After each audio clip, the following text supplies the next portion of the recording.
Ganyan niya. Ganyan. Ansahan lang yun. Eh, ulit yung ano, lutuan. Pagka, muna tayo. Dit, asa yung video dit? I-angat mo naman. Yan, bababa mo, Baba, babang baba. Yan, palo. Tapos, ito. Tapos pag tinigil mo yan. Ano pangalan niyo, Manong? Doming Aguilar. Eh, konti tayong katukulan sa barrio, Justice. Parang may justice pala kayo. Kanya lahat nga ng nag-offer na ganito, sige, pinagbibigyan. Pagka, kahit na walang kuwan, eh. Kasi yun ako, estudyante rin. Hindi alam, mag-uwi yung buso, mag-uwi sa pangkalo.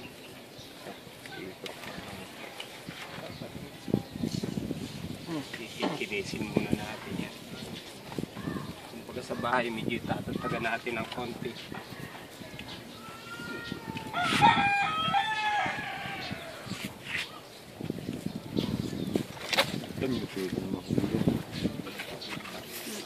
Teka lang ako. Bryce, bitin na to. Okay. Basahan din. Mamaya, magkapo. Yes, bro. Ay, teka. Ikot si Manong eh. Ang ginagawa ka ba? Talaga naman sa bag ko. Malaki? Oo. Pasok mo. Yan. Pasok na ito mga yun. Uy, may babae ko talaga. Ikaw yung nagsimula. Mahirap eh. Tansaan lang. Oo, ante bro. Sinubukan po namin din ito naman ng dito. Ang hirap eh. Eh, nung nagsanay kami na rin, maliit pa kami.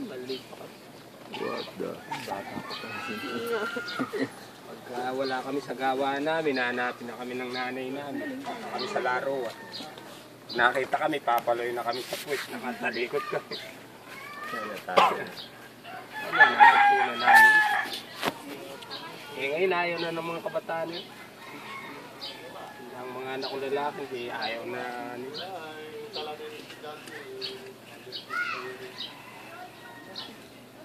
Wala yung mga hindi mahawak na kuwan.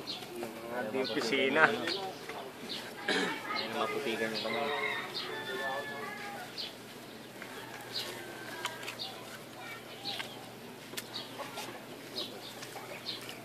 Mahirap gawin nila kaysa doon sa tunangan ng gintong umiikot. Ito, mahirap pag-aralan ito. Saka yung palayok, mahirap pag-aralan. Ang palayo ko? Kasi yung palayok, kailangan matuto kang latero ng pan-latero ng kotse. Tinatampi pa yun eh. Nakita natin, di ba yung ginaganon? Ginaganon pa yun. Para sakto yung bumilog. Para numipis. Ito na, maninipisan ito pag tuyo na. Nakayo rin.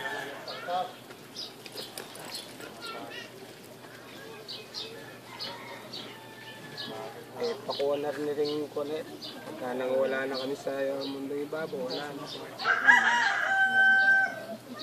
Sasanay. Minsan may pumunta rito, galing pa ng ibang bansa eh. Pero ibig sabihin no, yung mga kabataan dito, wala silang Wala na.